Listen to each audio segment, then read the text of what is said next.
Bonjour, je suis à niveau 4. Je suis l'élève officier Vincent Ouellette. C'est moi qui vais vous donner votre cours aujourd'hui. Donc, je vous donne le M431.01 qui est expliqué les caractéristiques d'une voilure.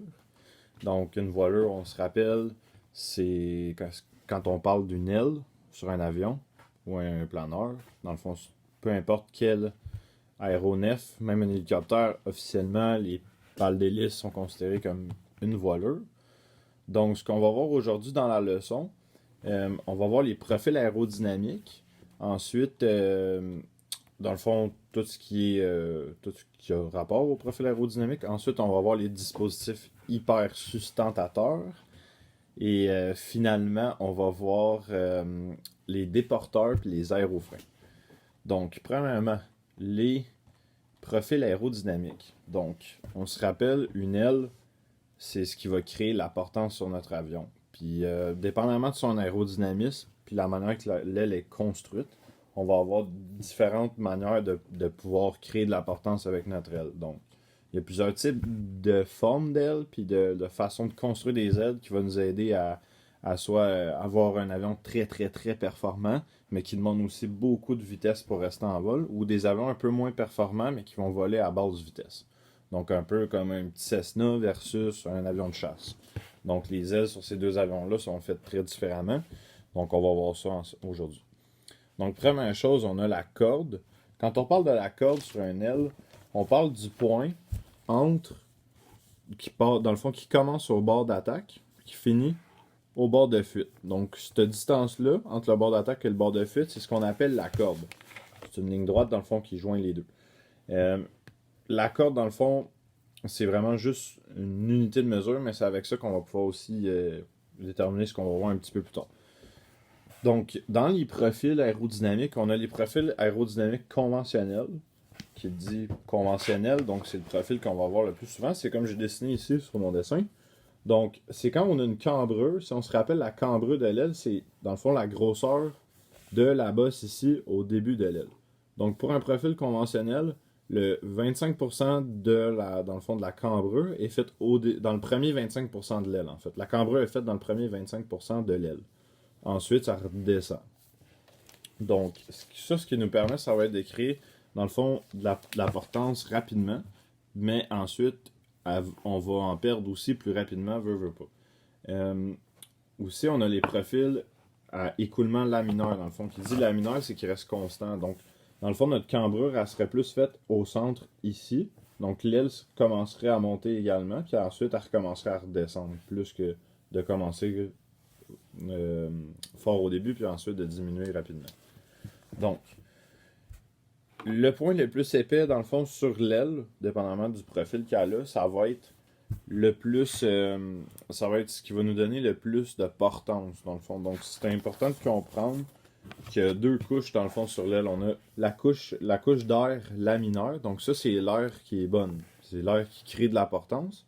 Ensuite, on va avoir un point de transition où est-ce que l'air, ensuite, va devenir de l'air turbulent. Donc, cet air-là nous aide pas à voler. C'est rendu là, c'est juste de la traînée, c'est mauvais. Donc, si, par exemple, on est un avion qui est en montée, puis l'aile, elle monte comme ça, ok? Ce qui va arriver, c'est que le point de transition ici va remonter vers l'avant. Donc, ce qui va faire, ce qui veut dire, c'est qu'on va avoir vraiment moins de couches laminaires, puis ensuite, on va avoir beaucoup d'air turbulent. Donc, si on dépasse un certain point, on va passer le point critique qu'on appelle, puis ce que ça va faire, c'est que dans le fond, toute l'air va redescendre, toute l'air en haut de l'aile va devenir turbulent, puis donc notre air nous fera plus voler, donc l'avion va retomber. Donc c'est comme ça que fonctionnent le, les couches laminaires.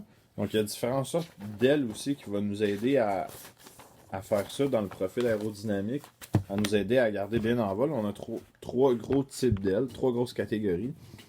Donc on a les ailes rectangulaires, qui est comme sur chaque bon Cessna. Donc c'est vraiment, ça le dit, c'est rectangulaire, c'est des rectangles. Ça, c'est le concept le plus de base, le plus fiable, puis qu'on sait dans le fond qu'on n'aura pas besoin de beaucoup de puissance pour maintenir l'avion en vol avec un type d'aile comme ça, mais c'est pas l'aile qui va nous donner les meilleures performances au niveau de la traînée, au niveau de la vitesse de l'avion. Ensuite, on a l'aile elliptique. Donc, si vous reconnaissez ça un peu, c'est l'aile qu'il y a sur le Spitfire. Donc, c'est une aile qui est vraiment large au centre, mais petite aux extrémités. Ça, ce que ça va ce que ça nous apporte comme type d'aile, c'est que on va avoir un avion qui est extrêmement maniable, qui a besoin d'un peu plus de puissance qu'une aile rectangulaire pour décoller, mais pas tant que ça. Donc, c'est quand même très performant pour la manœuvrabilité, puis ça nous aide avec la vitesse aussi. Puis la dernière aile qu'on va voir, c'est l'aile Delta, qui est dans le fond une aile triangulaire. Fait que comme ici, vous pouvez le voir. Donc, cette aile-là a besoin, comme vous remarquez, elle est vraiment, vraiment courte au bout des ailes. Okay? On s'imagine que le reste de l'avion passe ici au centre. Donc, vu que l'aile Delta est très très courte, on a besoin de beaucoup beaucoup de puissance pour faire accélérer cette aile-là. Donc, beaucoup d'avions de chasse qui ont des ailes Delta, comme si des avions de chasse ont des réacteurs très puissants, donc ils sont capables d'aller chercher une bonne vitesse, ou par exemple comme le Concorde qu'on a vu passer dans, euh, dans les quiz là, puis dans les questions de la semaine sur la page de l'escadron. Donc, ça c'est vraiment l'aile qui demande le plus de puissance pour décoller, mais en même temps, vu qu'elle est plus petite, elle offre le moins de traînée pour l'aile.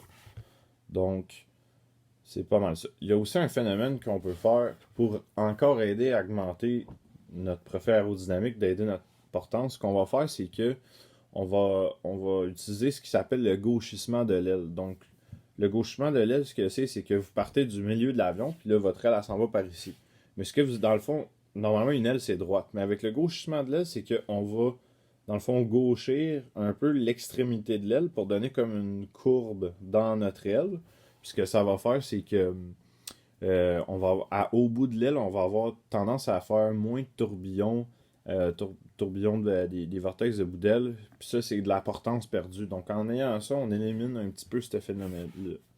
Ce qui peut aussi aider, c'est donc, ce qui m'amène au point 2, dans le fond, c'est les dispositifs hyper sustentateurs. Dans le fond, c'est un gros mot, mais tout ce que ça veut dire, c'est que c'est des choses c'est des mécanismes qui vont nous aider à augmenter la portance générée par la traînée.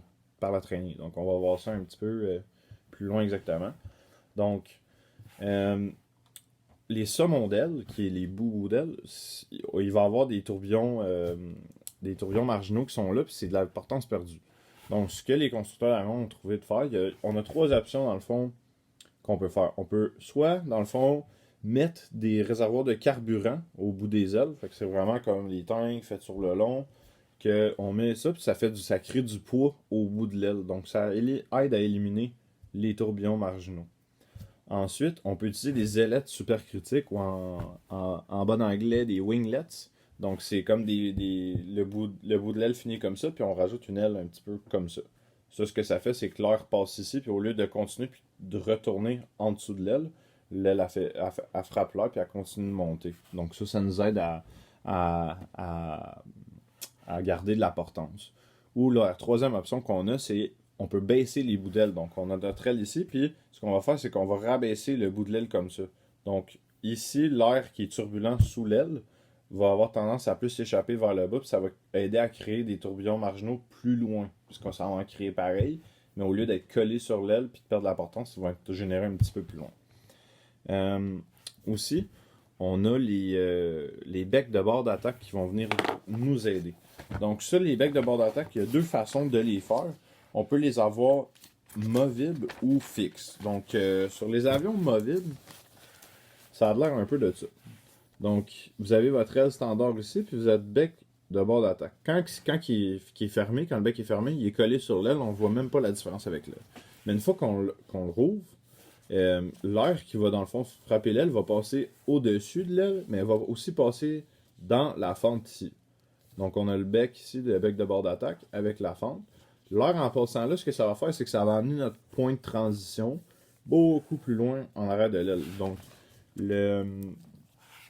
notre aile, elle va décrocher à une plus basse vitesse, ce qui est bon pour nous. Ensuite, ce qu'on va avoir après les becs de bord d'attaque, ça va être les volets. Donc, des fois, souvent, les volets puis les becs de bord d'attaque sont actionnés ensemble.